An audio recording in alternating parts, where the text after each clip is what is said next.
So with that, I'd like to introduce myself. My name is Elizabeth Leslie Gassaway. I'm the Vice President of the El Dorado County League of Women Voters. I've been a League member for 15 years, and I've lived in El Dorado Hills for about 5 years. So I'll be the moderator today, and just to tell you a little bit about the League of Women Voters, for those who don't know, the League started out of the suffrage movement, where we fought about 102 years ago for women to be able to vote.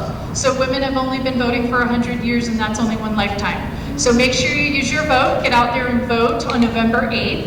If you have questions about voter registration, I'm happy to answer any question, as are our volunteers. You can register to vote all the way up till and on election day. So please don't miss your opportunity to vote.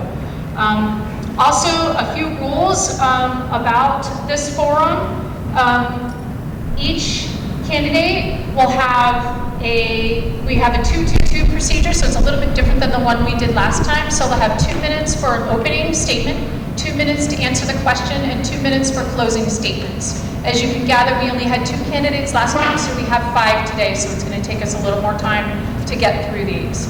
We really encourage civil discourse. We're all here to learn, so please act accordingly and be respectful. If anyone, including the candidates, acts outrageously, we will shut down the forum. Easy as that. So please, we encourage you to ask questions. Again, raise your hand and we can bring you a card.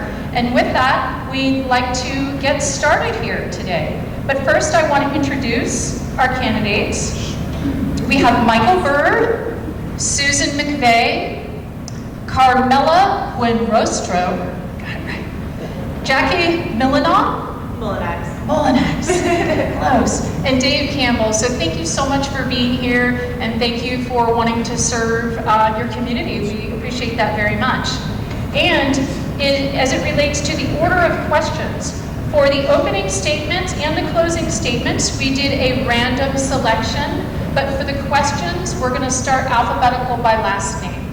So, just to give you a heads up, for the opening statements, it'll be McVeigh, Campbell, Bird, Mullinax, I'll get it at the end, and Buenrostro. So you're going to be the last one for the opening statements. So with that, let's get started.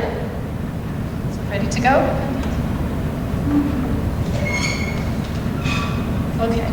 And please refrain from applause when the candidates are answering their questions. It helps us just keep a tighter timeline. And also, candidates, you don't need to stand if you don't want to when you're answering your questions. That's entirely up to you. Okay. So with that, our first opening statement will be from Susan. You have 2 minutes, Susan. Okay, thank you very much. Thank you, everybody, for being here tonight, and thank you, League of Women Voters, for tonight. It's really awesome. A lot of faces that I don't recognize, so I thought in my opening statement I'd give you a quick little history of who I am and how I got here. I have lived in Pollock Pines for 26 years, raised 2 kids who went all the way through the Pollock Pines School District. When they were Pinewood, I was a president of the Parent-Teacher Club for 4 years and volunteered in the 3rd grade classroom. When they moved over to Sierra Ridge, I did Sports Boosters. I was president there for 5 years and also helped coach the boys and girls volleyball teams. The Pollock Pines School District for me has always just felt like a family. It's just a small town, and it's really nice because I feel that education should be a team effort between parents and teachers. And it's been really easy with this small community to get in touch with the teachers and stay in touch with what's happening. As I was going through the district, I was attending board meetings, and I became very interested in getting on the board, which I did in 2010. I am really happy with the Pollock Pines School District. I think we well educate our kids, and I think we do it with respect and support for the parents and the teachers, and that's really how I would like to see it continue. Thank you very much. And next we have Dave. Ditto. Born and raised in Sacramento. I wound up playing basketball in Chico and transferred to Sac State. My bride and I moved up here to Pollock Pines about 29 years ago. We are 2nd generation owners of the True Value here in town. We've had 3 children go through the district. Quite proud of that. I've been on the board since 2008. I was appointed at the time following the footsteps of Romana, who was a wonderful individual. She had had some health issues, and I was, excuse me, fortunate enough to take her place. Like I say, I've been married for 30 years. My wife's in her mid-20s. She went to the Pollock Pine School, located over by 13 Mile Post, and finished her Pollock Pine schooling here at Pinewood when it went all the way up to 8th grade. So, like I say, I've been on the board for 14 years. The first couple of years of that was a tremendous learning experience. The forum earlier talked about all the letters that are used in acronyms and all that kind of thing. So it took a while to learn all that kind of deal. I also coached basketball over at Sierra Ridge for a number of years. I coached basketball down at the high school for about 10 years. And looking forward to more time in this district. It's a wonderful district. It's a family type of an atmosphere. One of the things that I'm most proud of is the fact that our educators are not just people in Pollock Pines. We have educators that are coming up from Placerville and Rescue and further down the hill because they want to be a part of this district. So I think that's a fantastic thing, and it's a hats off to them. Thank you. Thank you very much, Dave. Michael, next. Yes, Michael Bird.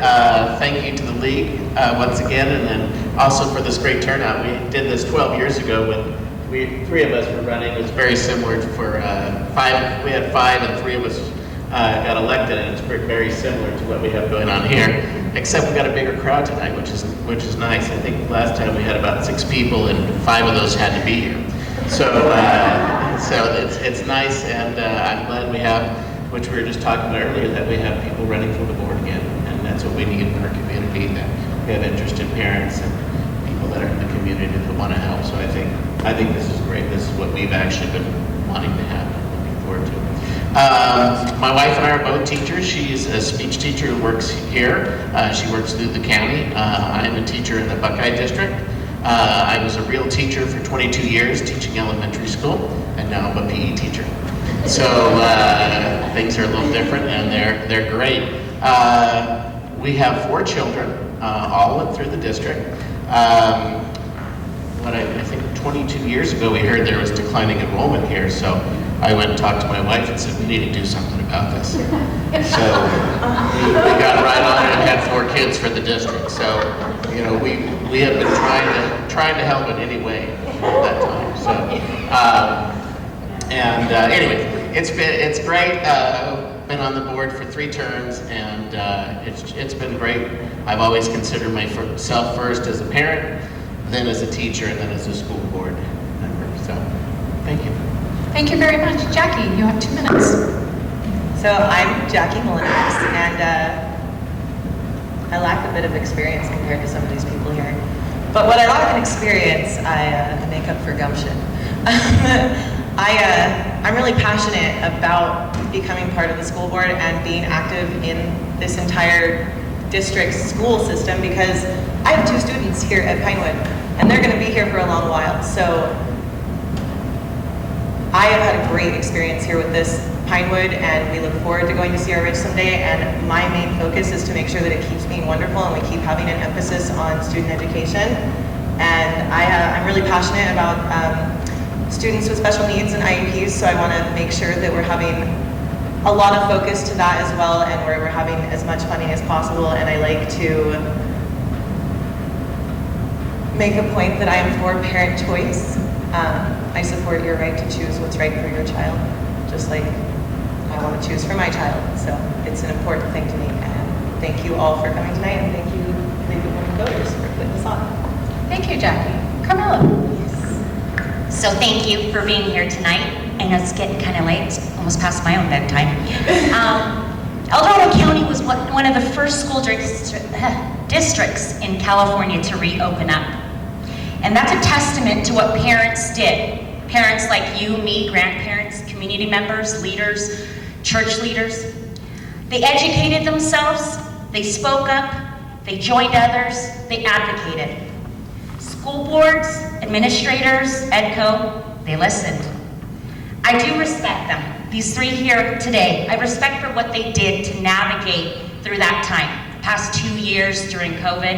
I respect what they continue to do today, because there's a lot of side effects of what happened to these kids being at home, being homeschooled.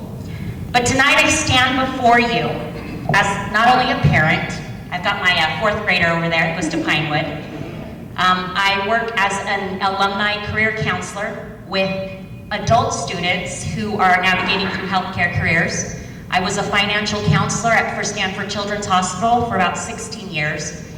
So I really work for advocating for people. So I want to continue to work for and with you to ensure that our kids remain the center of any decision that takes place in regards to education and the environment they learn from or in. I don't pretend to understand everything. I think you're mentioning acronyms I've looked at budgets. I've read the information. I don't know it all. But I'm willing to learn. I'm willing to learn with you, for you, and be that advocate, help you answer questions. Just be there, that you see that person in Safeway, hey, I have a question, who can I turn to? That's what, I want to bring to the table. So thank you. Thank you. Okay, we're going to begin our questions, and we will be starting the first question with you, Michael. Okay? Coming out of the pandemic, what are your 3 priorities for schools to help assist with learning recovery? Great question. And we were dealing with this trying to get out, and then finally getting out, and the whole thing with the masks and where we were with the kids being a year, possibly even 2 years behind. First of all, is getting them back into school, and that's what we did as a board as quickly as we could, and because we know the kids learn best with their own teacher. So, and we want to continue that in case something like this does happen again. That was one of my things. What kind of policies can we do to protect our own school? We have some choice.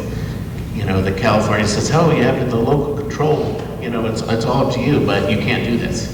It's like, well, you just told us we can't. Let us run our own school.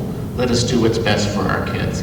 If it's after school programs to try to get them caught up, let us do that. If we want to have different type of fundraisers, different functions for our kids to get them where we feel they need to be, we want to have that chance to be able to do that as a school board. So I think that's kind of where we're at, is keeping the kids in, and if something like this happens again with COVID, being able to still have the kids in. Let us make our own decisions up here, because we know what's best for our own kids. Thank you. Carmela, would you like me to repeat the question? If you don't mind. Sure. Coming out of the pandemic, what are your 3 priorities for our schools to address the learning recovery issues? I was talking to some people about that, and I think that while it's great our children are back into school, I also think that during that time that they weren't, there was a little bit of delay in learning, just being not in the atmosphere that they're normally in, that one-to-one with the teacher, with the other students. So I think we really need to get back to, like I always say, get back to the basics, the reading, the writing, the math, to ensure that these kids are prepared to go into high school. And they have that foundational information. I'm not saying we're lacking in that, but I want to maintain that. And I think we also, we need to address that some children, even some parents, we came out of this with a lot of mental things going on. We became teachers and working, and the kids became stuck at home. So we need to take a look and see, these kids get back into learning how to learn again in the situations that they're in with their classmates, with the teachers, and just ensuring that it's not a matter of if an emergency happens again, if something comes down the pike, it's gonna happen. And we as a school, as a community, we need to be prepared, and we need to make sure that we come together and we can make those choices for our children. So thank you. Thank you. Dave? I think one of the biggest factors is going to be the social interaction, reintroducing the kids to the classroom and learning how to get along with one another. I'm old enough to where instead of a calculator I had an abacus, so we didn't have to worry about all the social media and all that kind of stuff out there that the kids have today. They need to have that social interaction, the one-on-one. the friends and that kind of thing, and being able to spend time together. We were pretty fortunate as a county. I believe we were the last county that had a death attributed to COVID in the state of California. I also think that Dr. Williams did a very good job of kind of keeping realistic with the way things were in El Dorado County. Like Mike had alluded to, there may have been certain things that we wanted to do as a board, but legally we couldn't. Mandates were made, you had to do this, that, and the other. We may not have believed it, but our hands were tied. So talking about the local control, where it came, the funding came down to local control, gosh, probably close to 10 years ago now. Let us have the local control in our community so that we know what we're doing, what's best for our kids, and how to best treat them. Thank you. Susan? Thank you. Coming out of the pandemic has been really difficult. Obviously, I think one of the main things, as seems like we're all mentioning, is I think we need to get the kids back in school. A kid that's not in the seat doesn't learn. And not only that, but they don't get the social interaction that is so critical for kids at a young age. I know that last summer we did a really nice program over at the Boys and Girls Club. They did the program, we paid for it. And then also I'd love to see some after-school programs, or before school even, if that's possible, to see if we can't catch these kids up, because I know that, you know, everybody, it's not just Pollock Pines, it's everywhere that the kids have fallen behind from the closures and the pandemic. So those are the things I'd like to see happen. Thank you. Jackie? Sure. So I already touched on it a little bit, but I think one of the important things I'm going to bring up again is IEP. And the reason I bring this up is because a lot of students fell behind during the pandemic. And this was students without IEPs, students without special needs, they fell behind too. I'm a parent to one of them. My son started kindergarten and we were on Zoom, kindergarten. And he's behind, but he needs, you know, extra help, but not quite an IEP. We need to bring more funding to our IEP program so that we can start identifying the students that actually need help and the students that are just falling behind and need a little bit more extra time with the teacher, you know?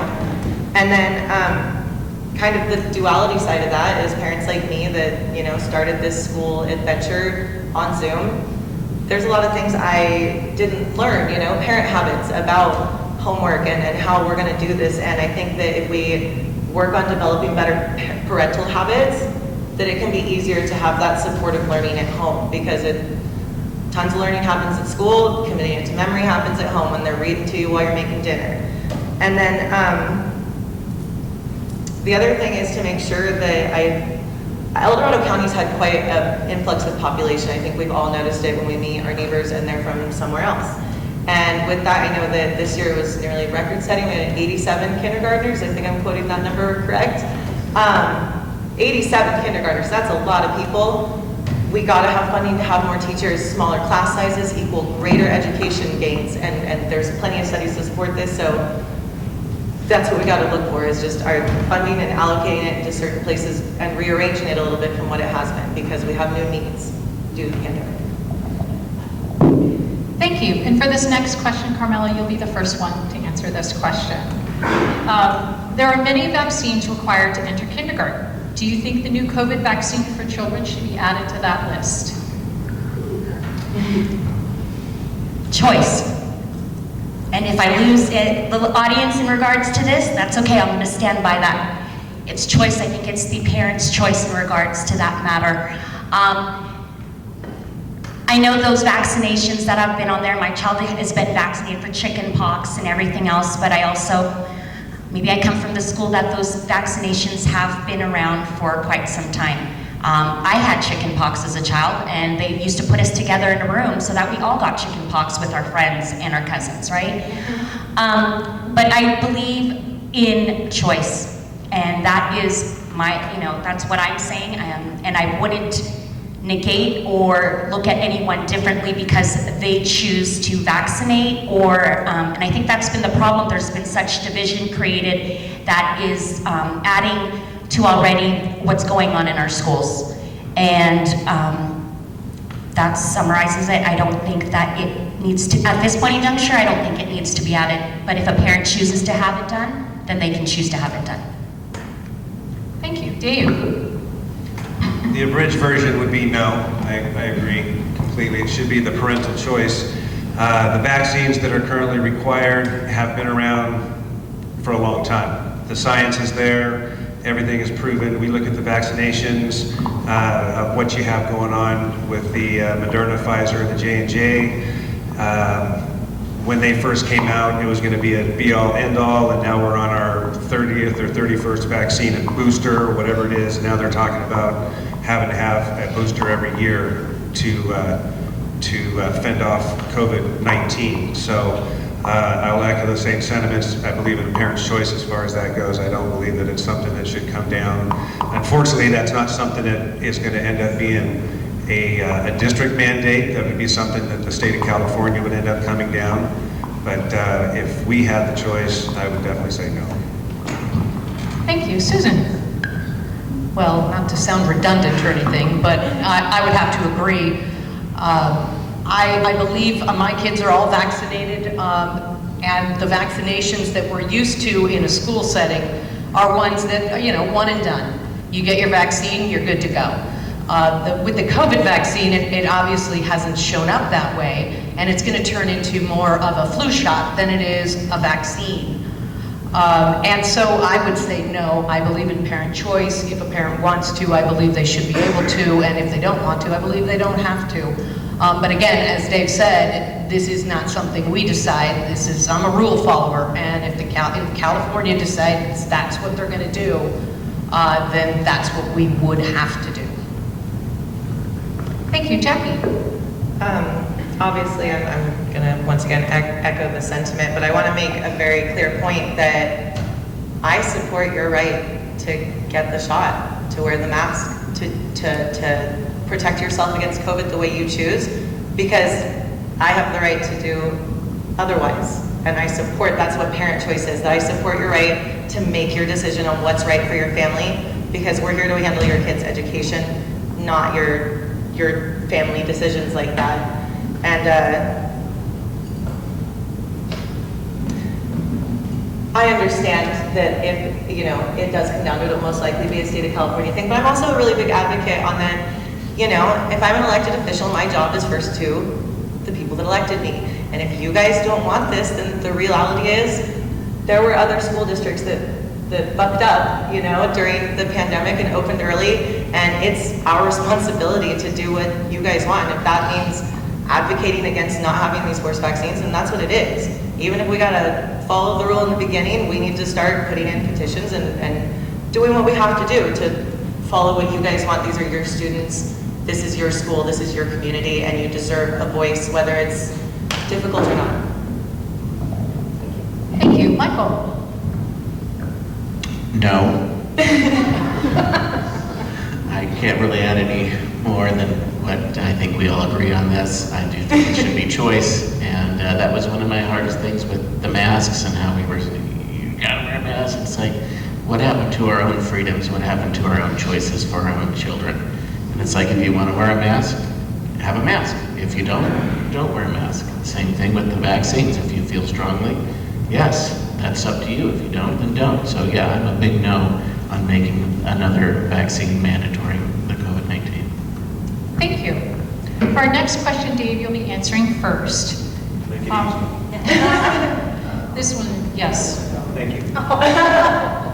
What do you think is the most productive approach to prevent school mass shootings?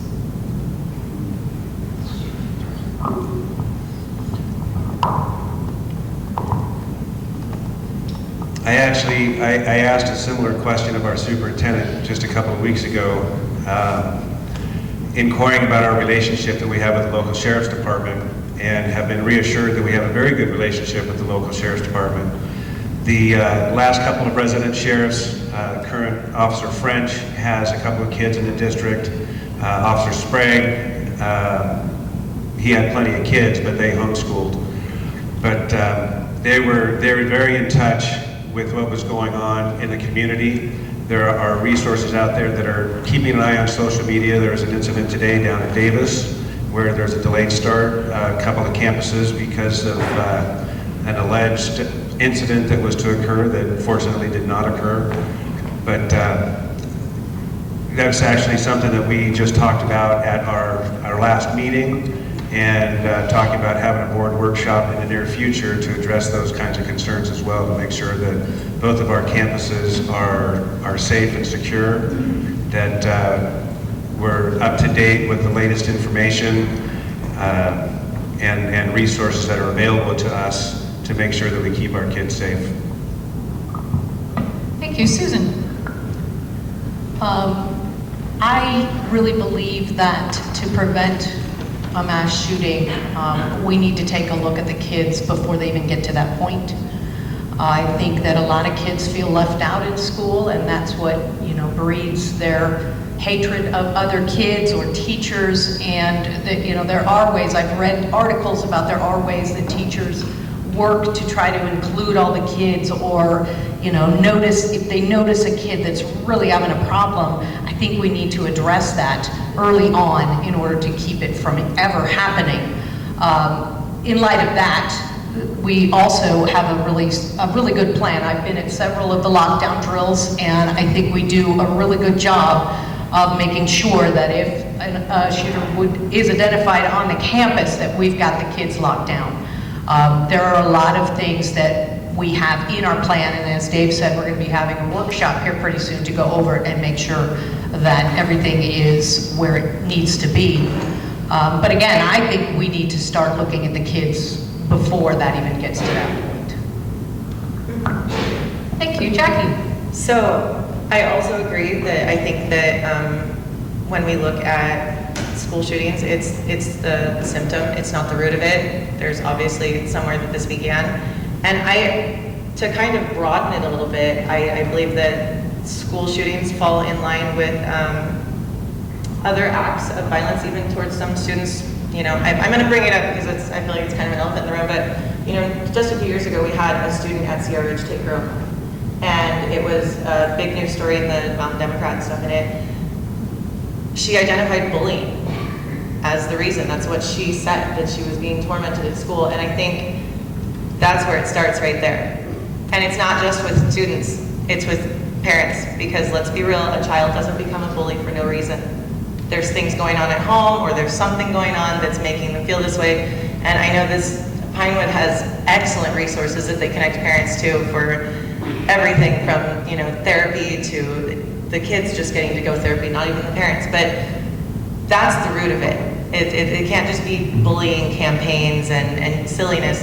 We need to start actually talking to our students about why it's so important to include other students, and why it's so important to understand that we can all have an opinion of each other, but that doesn't mean that we treat each other badly, because that's why these things happen. So, that's all I have to say. Yeah. Thank you. Michael? Yeah, I just recently attended this very subject with the county as being the rep for our school board, and brought it back to our school board. What's kind of the latest, I don't want to say greatest, but just kind of the latest information that we can do as a school and a school board for policies to protect our kids and our teachers and our parents that are there. And one of the things that we first started with was the facilities. What can we do for facilities to be able to lock them down? Do we have doors that lock? That was kind of the first step, and that's happened. It has happened years ago with us up here. This really focused on, and what a lot of the people have already talked about up here, is our relationship with the kids, the teacher relationship with the kids that are struggling, and how we can make that relationship before this even happens at all. And so that was the big takeaway from this. It's about identifying these kids. What can we do to help these kids so it doesn't get to that point? Another thing that I want to try to bring up at the state level, we still do fire alarms. And our schools all have, sprinklers and all that kind of things to protect our kids of that. The kids also see what we do for our lockdown drills. And one that happened was they pulled the fire alarm because they knew where the kids would go and where their targets would be. So I really think we need to look at some of our things we've been doing for years and go, this is not a safe way to do do this anymore. So part of our policies and what we do to protect the kids, it's like, yeah, the fires, we have a lot of things to protect our kids from that. Getting all our kids in one place, that's not a good idea. So we need to look at those as well. But the number one was our relationship with the kids and identifying the kids as soon as we could. Thank you, Carmela. So I appreciate what our school district is already doing in regards to interagency cooperation, active shooter training, the open communication that goes on between the administrators and the sheriffs. And I think having sheriffs in our own town that have children go here and, you know, kids are comfortable seeing people of authority in those positions that they know those are people who are safe and that they can talk to if, you know, things are going on. But like, to echo the sentiment that's been discussed here is, yes, the kids. You know, what's going on with the kids that they feel that they have, you know, this is the outcome of what's happening. And I don't know, you know, I don't have all the answers, but I think about, you know, the before and after school programs, the activities that maybe that we can promote to create that sense of belonging with these kids and that they interact with one another, not just in school, but that's why, you know, sports is so important. And I think just promoting those and continuing those programs so that, you know, it might be hard for some kids to get along, they're a little shy, they feel that someone is, you know, making fun of them. But I think if we have those open conversations, not only with adults, but peer-to-peer, I think that makes for a setting that maybe they feel there is more support and, you know, violence isn't just how, you know, they're gonna, you know, remedy the situation. So, thank you.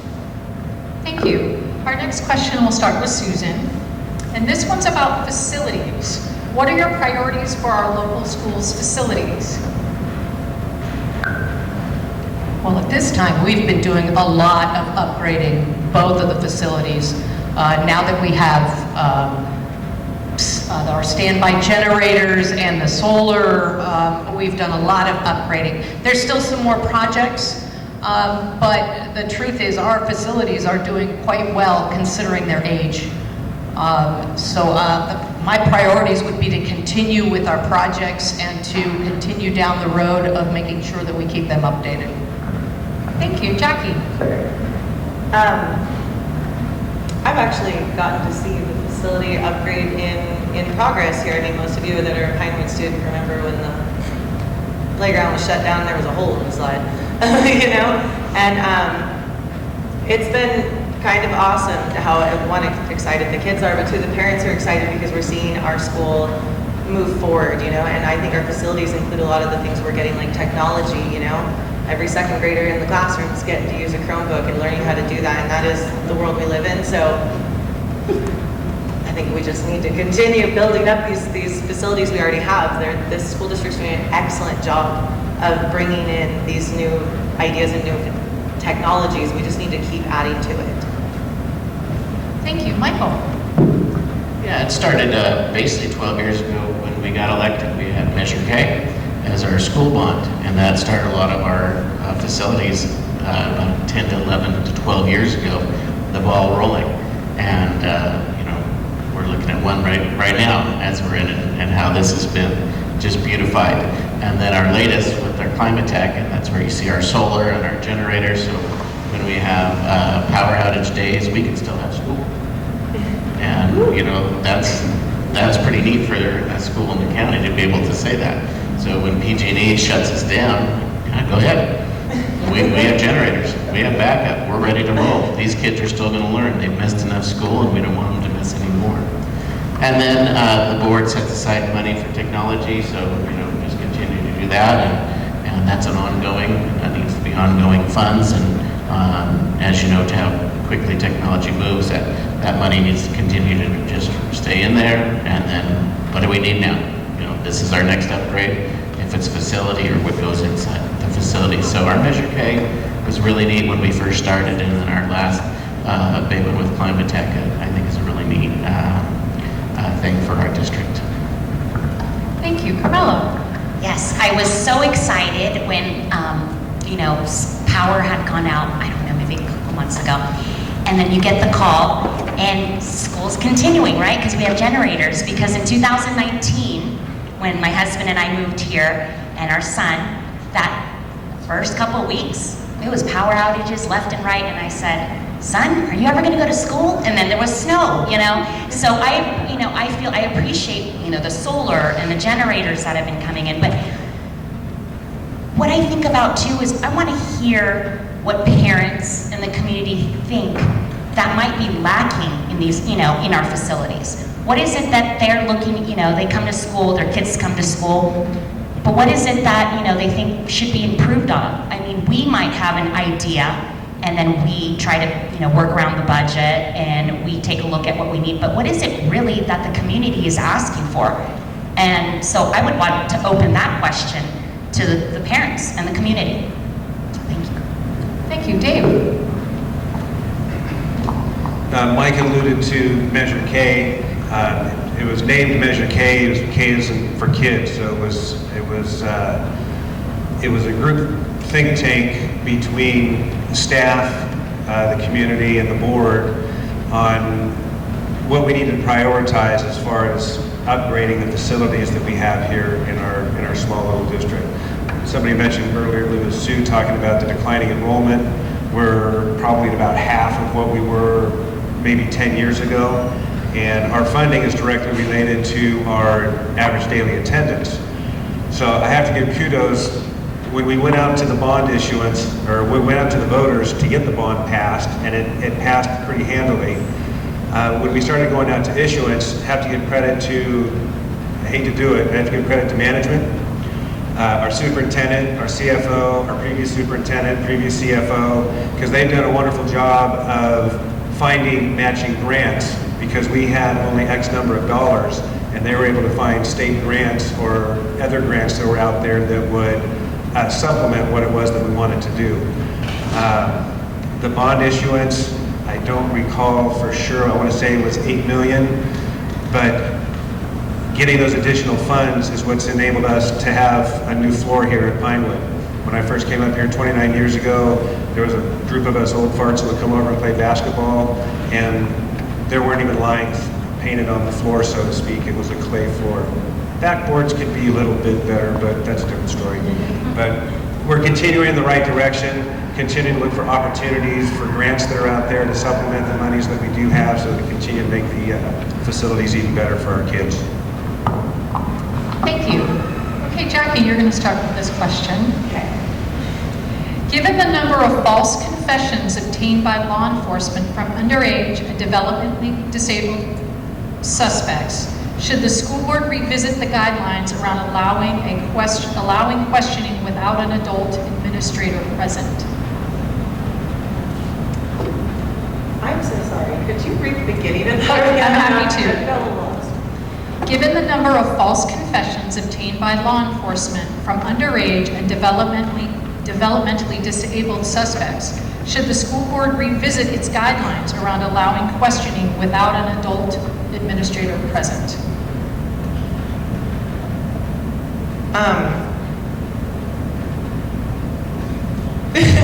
I believe that there definitely should be like a revisiting of the policy, simply so that everyone is covered in a situation. So that, because if you have an adult present or a second adult present, it makes it so that everyone's present for the story and knows exactly what's going on, so there can't be any false reports. And that's what it is, creating transparency so that there are people there. And I mean, in my mind, I think that if there's going to be questioning, especially of a student, that the parent needs to be contacted. They need to be involved with it if it's their student, The parent should be involved in the questioning as a second witness. Okay, thank you. Michael? The school board is always needs to review policy, as things change and what's going on in society, and what worked before might not be working now. So I think I've understood the question correctly about if there is a situation, just have the sheriff in the room, and the only one questioning, it sounds like, was the question, and it sounds like, and possibly a special needs kid as well. I think especially in that category, that would be a policy to look back and go like, hey, how about the parent, how about the teacher? teacher in there as well, principal, and we can have more than one adult. Thank you, Carmela. Yeah, I agree. Things are always changing. You're right. We need to always constantly revisit policies and procedures. But I believe that there should be an adult present in regards to if there's any kind of questioning going on, whether it be an adult administrator, a parent, because when you're even when you're having a one-on-one conversation with someone, that one person is going to have their skew on what's going on. But yet if you have a third person another person in that situation, they're going to be able to also, jot down or report something else as well and bring both sides to the situation. So I always feel, especially with a minor, that there should be an adult present when there's any kind of questioning or when there's any kind of reporting involved. Thank you, Dave. I think the only thing that's constant is change. Like Mike alluded to, I don't know how many policy changes we have a year, but there are dozens of them that get updated every year. That a lot of them are recommendations by school organizations, CSBA, California School Board Association, and AXA, that have recommendations that we'll visit and assess and then try to make determinations going forward. My personal opinion would be, yes, probably need to have an additional adult in any type of situation, not necessarily just somebody that you have a special needs child, but something can be said and be taken out of context. And to have another point of view in there as well, I think that more ears on it, more eyes on it would end up being better for that situation. Thank you, Susan. I'd have to agree that I think there should be an adult present. I'd prefer it be the parent, but that's not always possible. I feel that a child, especially a child with special needs, in a room alone with a sheriff is very intimidated. It would be very scary to have a sheriff question you about something you may or may not have done, and I could see how there would be false confessions in that situation. So I would much rather have us review that policy and take a look at having at least an administrator, if not an administrator, and a parent. Thank you. For this next question, we'll start with Michael. Where do you feel the arts belong in public education? Everywhere. Whenever we can have it. I've always been a huge believer in that. With being an elementary school teacher for 22 years, where we basically taught everything. You teach art, you teach science, you teach math, you teach everything, down to PE. So it's like, anytime you can have any different type of things for your children, that's what you've always wanted as a parent. I mean, that's why we get our kids involved in sports. You get them involved in music, you get them involved in art, all these things to see what they will like and having these available. That's been the neatest thing about up here. You look at our band that we've had year after year, and it's like, our band's awesome. And, of course, COVID did some stuff, but, before that, just how incredible, you go to the band concert and you're like, man, they're great. So art and fine arts, they have their place in public school, and they always need to be in there. Thank you, Carmela. Arts do have a place in public school, and I think when when someone's doing arts, they're utilizing all parts of their brain, and isn't that what we want our kids to do? For example, let's say someone's painting, they're utilizing colors, seeing how they match. When they're reading notes, they're using reading, comprehension. So I think it adds to the robust education of a child to have arts. And I think it's integral in that, they're well-rounded, not only as just, little people, youngsters, but also when they grow up, so they can take a look at different points of view and conceptualize, all parts of what's going on in this world. So yes, I feel that arts are important. Thank you, Dave. I will concur. I do believe that the arts are important. I know that pre-pandemic, when we would go to small school district association conferences, you talk to other districts that are around the state, and we were in the minority when it came to having a music program.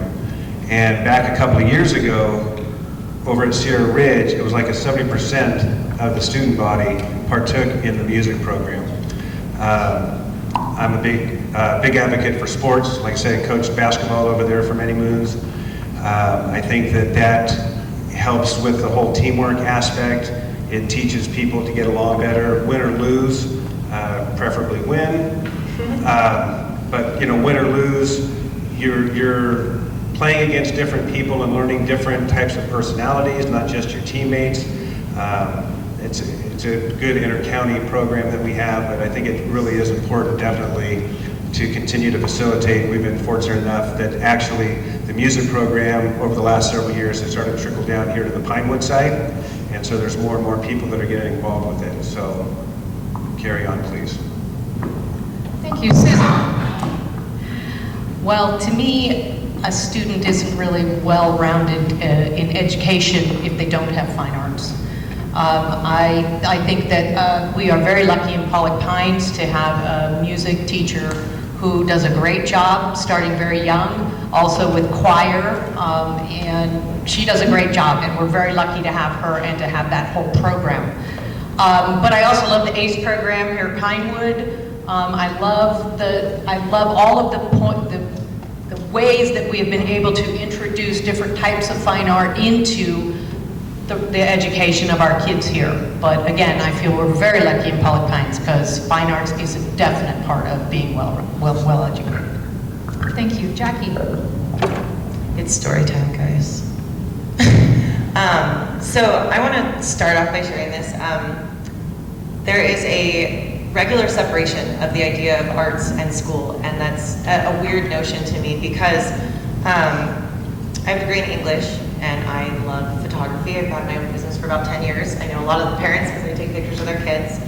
And my dad is a principal engineer at Intel, and my brothers are architects, and they do math. And when I was growing up, I used to feel like the black sheep.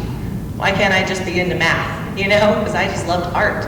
And my dad's the one that sat me down one day and said, "What are you talking about?" He does math most of us couldn't even dream of doing, but he was using it to make video games and to help develop the Pentium processor. And this was all art in some weird way. You just had to turn your head a little bit and look at it a different way.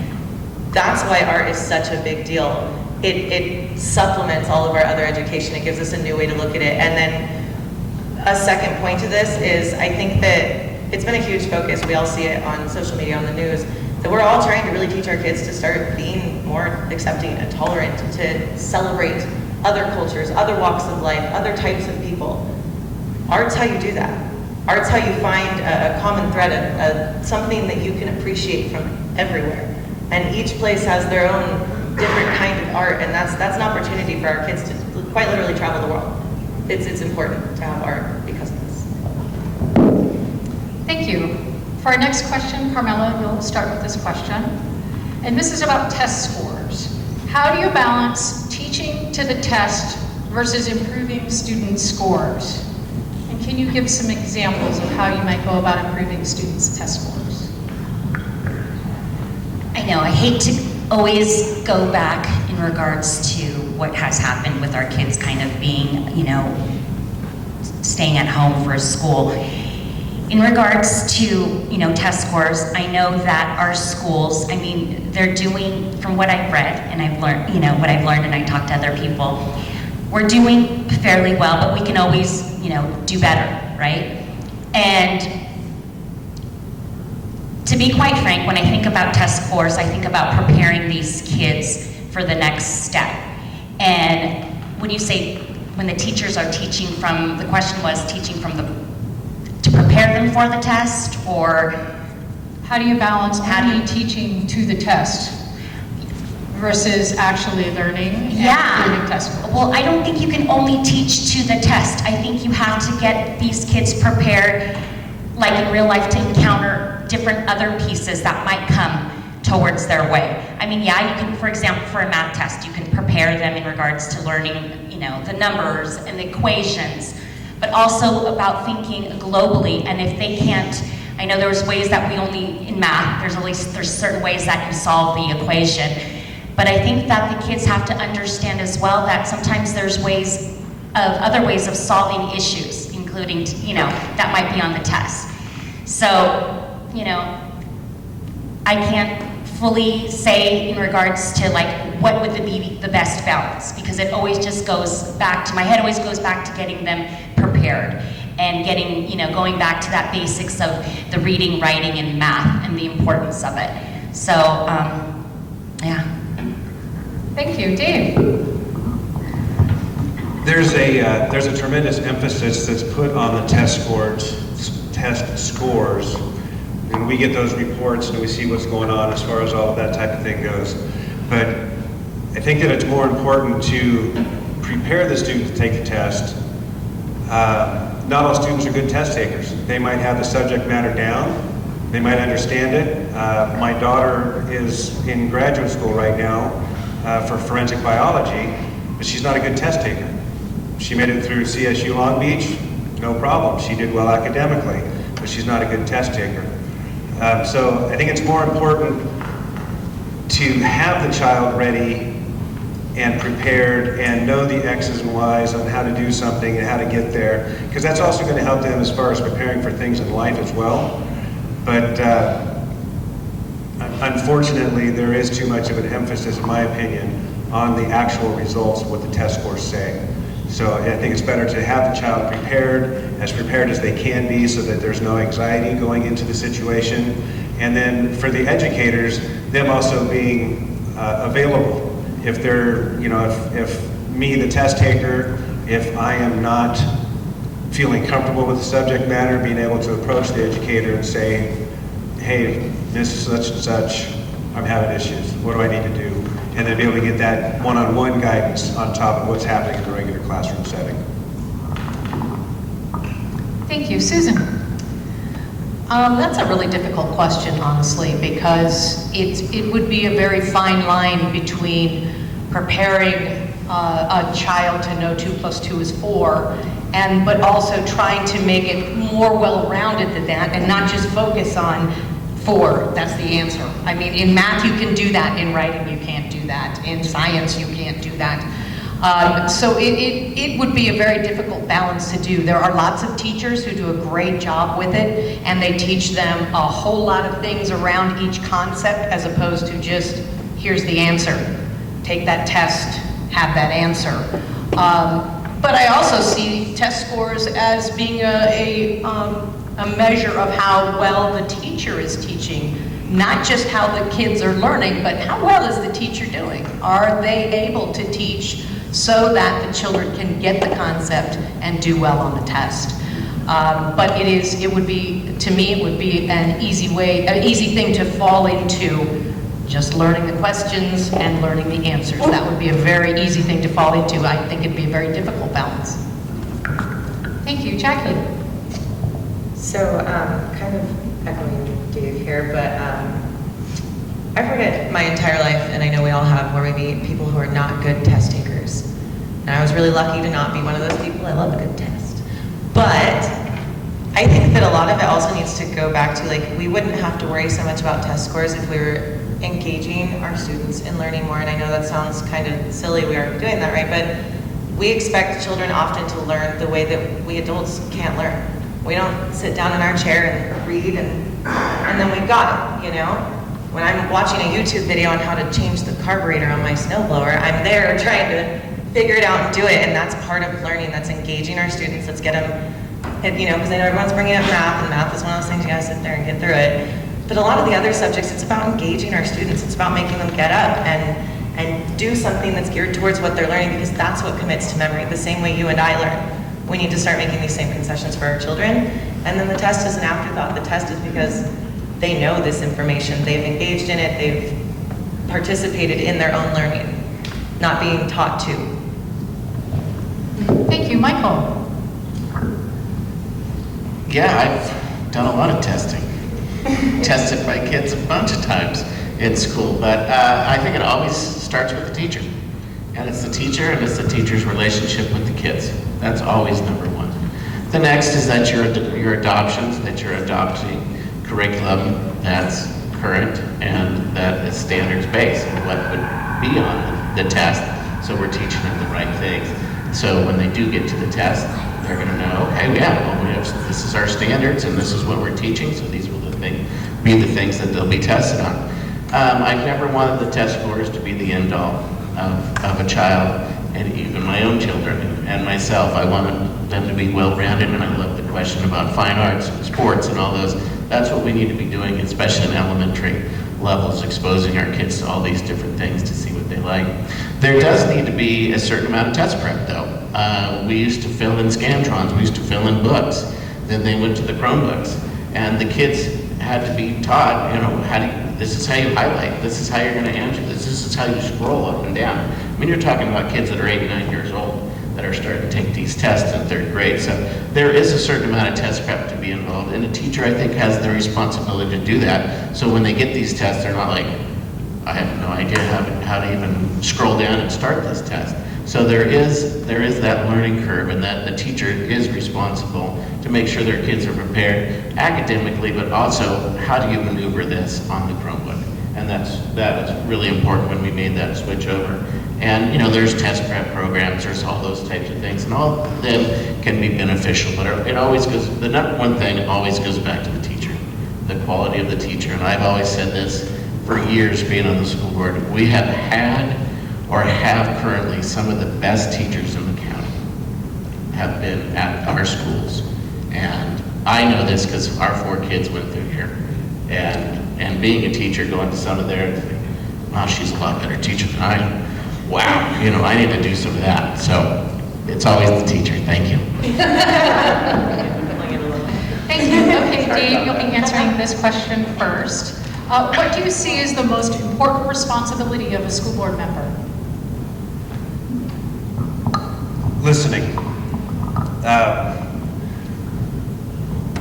Take it as positive or negative, being in the community, being at the hardware store for the last 29 years, I'm pretty easily accessible. Last 14 years on the school board, nearly 14 years on the board. As the board sits currently right now, I'm probably the most visible of the board members, the most easily accessible. I know that amongst the 5 current board members, I shouldn't say have to watch out, but you go into Safeway and you get inundated occasionally with questions or input, that type of thing as well. But I think if you're listening to your constituents that have put you in this position, and then taking that back at the next meeting and that type of thing, to address those types of issues that go on, that's important, to be able to listen to what the people have to say and what they expect of you. Thank you, Susan. I have to agree with Dave that we represent the parents of this community. That's who elected us. So if the parents, it's their job to bring to us the things that are problems for them, and it's our job to listen to them and follow through with that. That's one of the most important parts of it. I mean, we also have to make sure that our district is following the education code in getting our kids educated. Not only that, but making sure that education is very well-rounded. It prepares them for high school. That's really our job, is to oversee how the superintendent is dealing with the district and what's coming out of that. But definitely representing the parents would be our #1 job. Thank you, Jackie. I'm also going to echo that it's obviously our job to follow our constituents, those who put us in the position to be able to be on the school board and make these decisions. But I also want to add to it that I know a lot of our teachers, a lot of our staff, they live in the area as well. And I think it's important to have an open dialogue with the staff and the teachers. What are you lacking? Where do you want to see funding? Because honestly, those are our boots on the ground people. These are the teachers that are here every day that know something's lacking or something could make it easier for them to educate our children. We have to have an open line of communication. It needs to be a transparent one where they can come to us and say, I need this, how are you going to do it? And we figure it out, Thank you. Michael. Can you repeat the question just one more time? Sure. It says, what do you see as the most important responsibility of a school board member? Well, definitely to listen to the public and listen to our teachers and listen to our students as well. and what do they need and what we're lacking. And then one of the neat things we do at our board meetings is we have board reports from our board members. So if you went to a training, you know, what did you get from that? Bring it back to the board. We also bring up future board topics. It's like, hey, what do we need? What policies do we need to look at? What's going good? What's not going well? And then we start looking at that and say, okay, well, that's something we're going to need to address at our next meeting. So yeah, continuing to always listen, but also to think on our own and be like, what do we feel our schools are lacking? And then that's what we bring up. Hey, I'm really concerned about our facilities right now. Or I'm really concerned about how our lockdowns, have we had one this year? And communicating with our teachers and our administration, our superintendent, and having that communication going, how are things going at our school? And having that knowledge and be ready to answer for ourselves and also for our parents. Thank you. Active engagement, not just with each other, you know, you guys, we work as a team, but engaging with parents, the community, also teachers, administrators. If there's something that I don't understand, I'm willing to learn. I'm willing to ask those questions and not feel intimidated by, you know, Carmel, what are you gonna look like because you don't know this? No, you're robbing yourself and you're robbing the people that you're serving by not trying to find out more information so that you can relay it to the people that you're serving. So I believe in, you know, just that open communication, actively listening, working with one another. It's what I call active engagement. Thank you. And I think we have time for one more question, and this one might be quick and entertaining. So we're going to start with Susan on this one.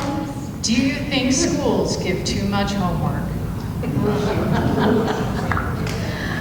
I would have to say no. I don't think they do. When my kids went through here, they finished all their homework in class, and then they came home and they didn't have any homework to actually do at home. So I do think that there should be more that the kids are doing at home, and that just feeds right into being a team effort, because then that they're doing it at home and the parents are helping them and seeing where they are. They can, you know, converse with the teacher over what they were talking about last night. But yeah, no, I don't think there's enough. Thank you. Dad? Sure. I also think that homework's important because of parent involvement. And I'm a huge advocate for non-traditional homework. You know, maybe it's have a conversation about this topic with your parent or whatever it is.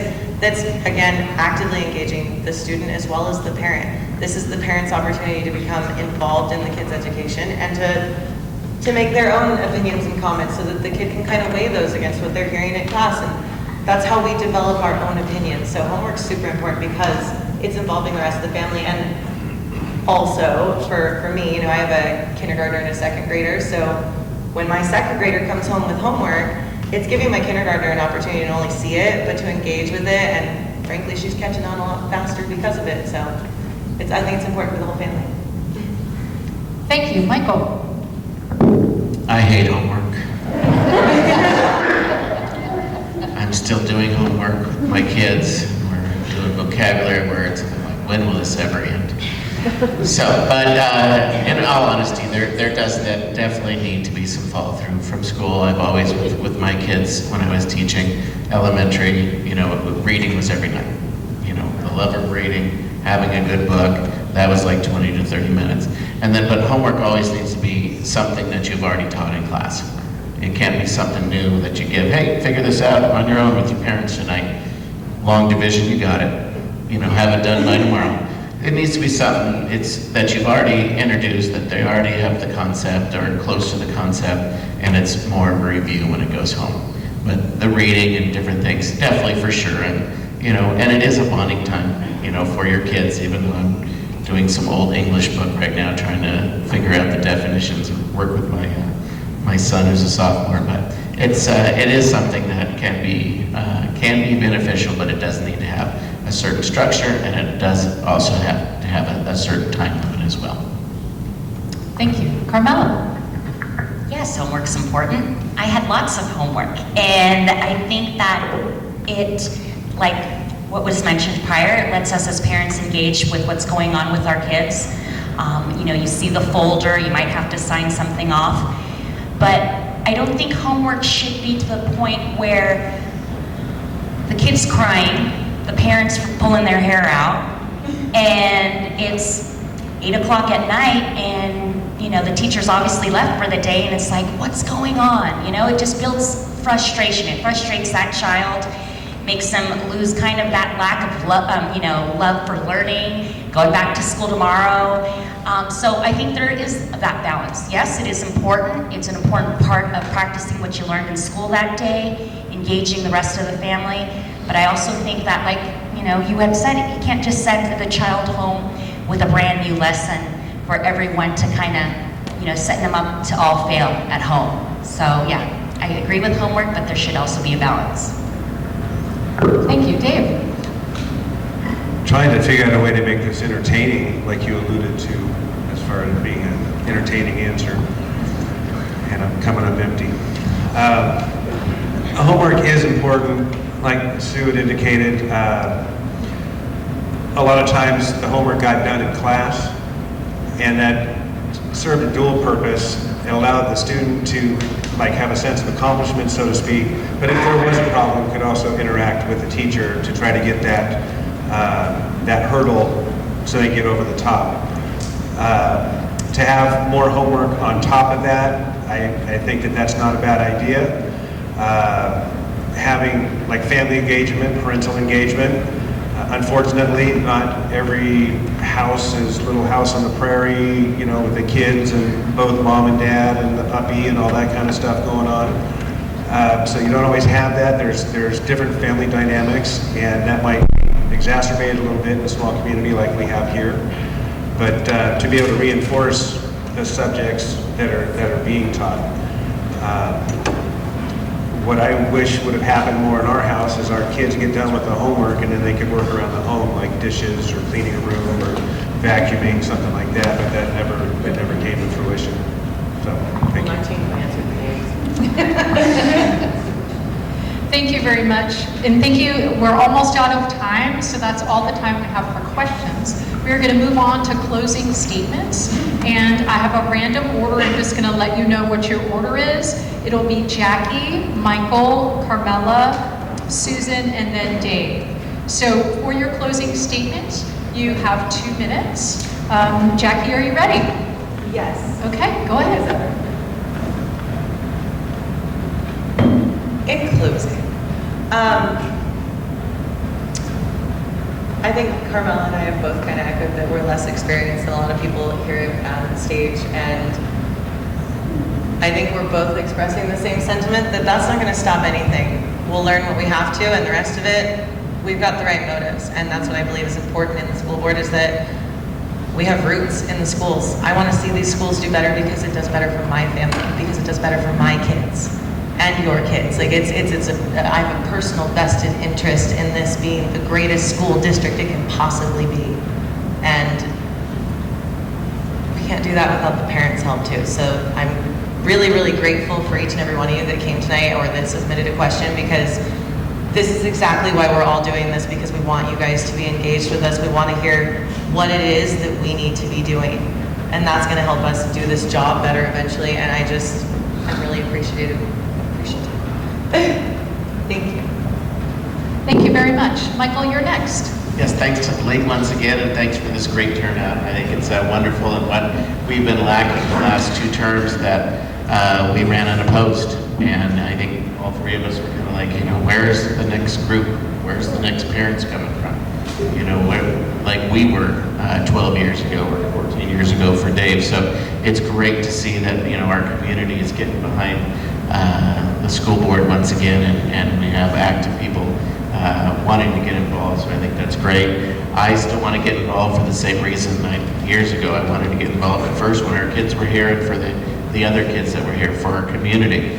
Our kids are now in high school and above, but I still care about our community, and the kids are here, and to support our teachers and administration, because this is where we live. This is what we should do as community members, and do the best job we can to make Pollock Pines a great place. And like I was saying earlier, I got the stop sign, but this has been a great spot for my life's going to raise our kids, to have them in Pinewood and Sierra Ridge, and I just feel very blessed. And so any way we can give back, that's what I want to do. And like I was saying earlier in my first statement, I've always considered myself first as a parent, then as a teacher, and then as a school board member. And I think that's how I've kind of approached being on the school boards, how we can help and what do we need. So thanks for having us tonight. Thank you. Carmela?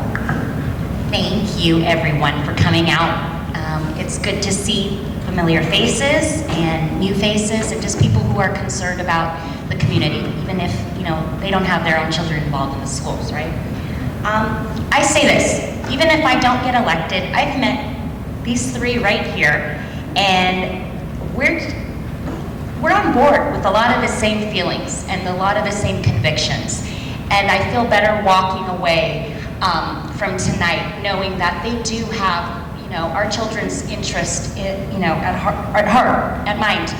I think what's happened in the past couple of years is there's been a movement that parents, community leaders, community realize that they do have a say in what's going on, that we can't, we entrust in this institution of education, for a long time. And, we send our kids to school and in hopes that, obviously that they're safe, but they're learning what they need to.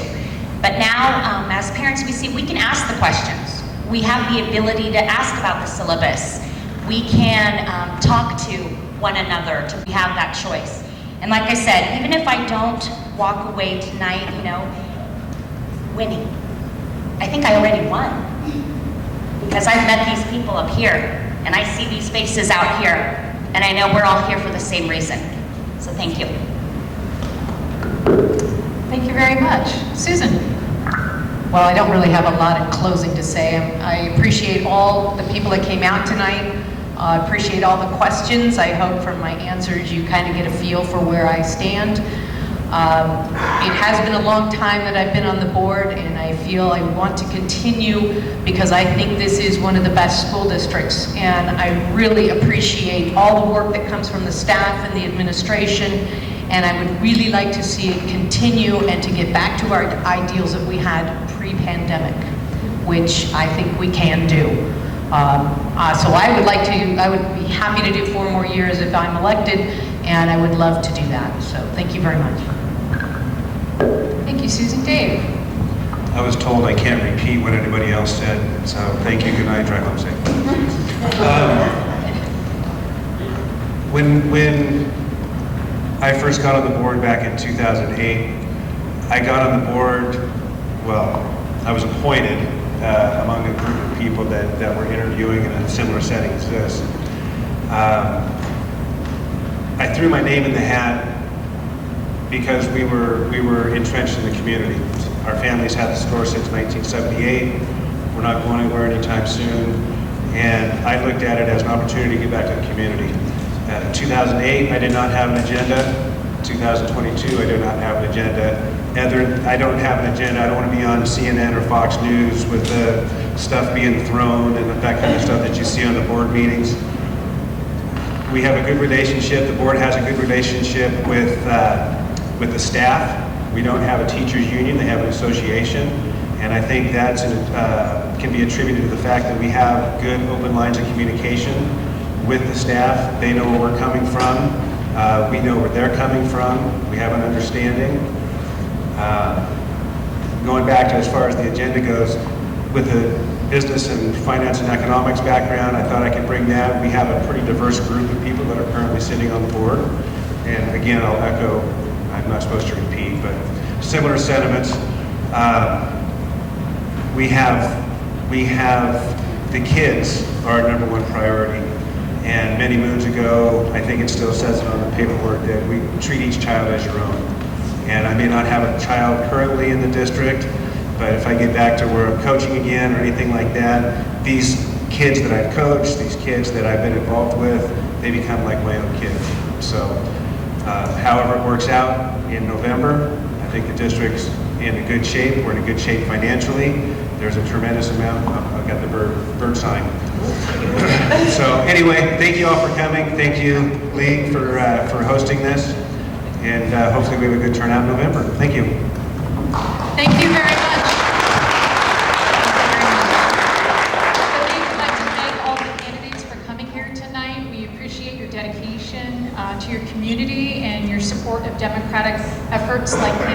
forums like these. And to everyone here that has attended, thank you so much for attending today and for sharing your questions and for caring about your community. We would like to encourage you to get out and vote this November. Ballots start mailing the first week of October. Any registered voter will get one. If you have questions about voter registration or voting or what's on your ballot, feel free to talk to us afterwards. We're happy to answer any questions you have. This forum has been taped. It will be made available in the next couple days on the El Dorado Access YouTube channel, as well as the League of Women Voters of El Dorado County's YouTube channel. And we'll be posting it in various places so you'll be able to find it. So again, thank you very much for being here, and don't forget to vote this November.